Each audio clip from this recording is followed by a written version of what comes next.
கன்னிராசி கன்னிராசியில் பிறந்தவங்க இந்த வருட சனிப்பயிற்சி ரொம்ப சூப்பரான வருஷம். ரெண்டாவது இவங்க தான் இப்போ ஒரு சுபகாரியங்கள்லாம் நடத்த போகிறாங்க, கல்யாணம், காது குத்து, இந்த மாதிரி. அதாவது வந்து ஏன்னா 11 குரு இருந்தால் பணம் பல விதத்தில் வந்தாலும் இந்த ஏழரை சனியோட தாக்கங்கள் உடம்பு மட்டும் கெடுக்கும். அடுத்தது உங்கள் வீட்டு பக்கத்தில் அண்டை வீட்டார்களை மகிழ்ச்சியோடு வச்சிங்க. இல்லை பேச முடிஞ்சால் பேசுங்க, இல்லை பேசலைன்னா அமைதியாக இருங்க. இதுதான் ரொம்ப மகிழ்ச்சி. கன்னிராசிக்காரவங்க உங்கள் பக்கத்து ஃப்ரெண்ட்ஸோ, உங்கள் ஆஃபீஸில் உள்ள பக்கத்து டேபிளில் உள்ள கேபினில் உள்ள ஃப்ரெண்ட்ஸோ, இல்லை உங்கள் வீட்டில் அது மாதிரி இந்த வருஷம் கலைத்துறையில் உள்ளவங்க கன்னிராசிக்காரவங்க ரொம்ப கேர்ஃபுல்லாக இருக்கணும். கலைத்துறையில் தான் கிசு கிசுலாம் அதிகம் நடக்கும். அதாவது கிசு கிசுனா ஒருத்தவங்களை பற்றி ஒருத்தவங்களை போறாமல் கோழி சொல்லி விடுறது. அதனால ரொம்ப ரொம்ப கேர்ஃபுல்லாக இருக்க வேண்டியது கன்னிராசிக்காரவங்க.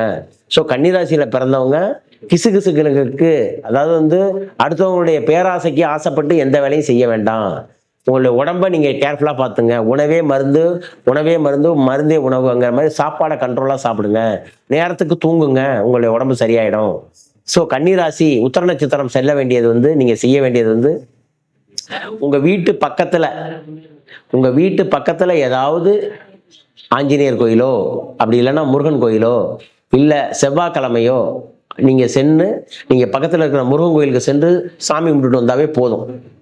நீங்கள் தாமரைப்பூ கொடுத்தாலும் சரி, இல்லை சாதா பூ வாங்கிட்டு போனாலும் சரி, குஞ்சிட்டு வந்தாலும் சரி, உங்களுக்கு ஒரு நீச்ச பரிகாரம். இந்த கன்னிராசி உத்தர நட்சத்திரம் கண்டக சனியில் முருகனை வழிபட்டு வந்தாவே ரொம்ப நல்லதுங்கிறேன்.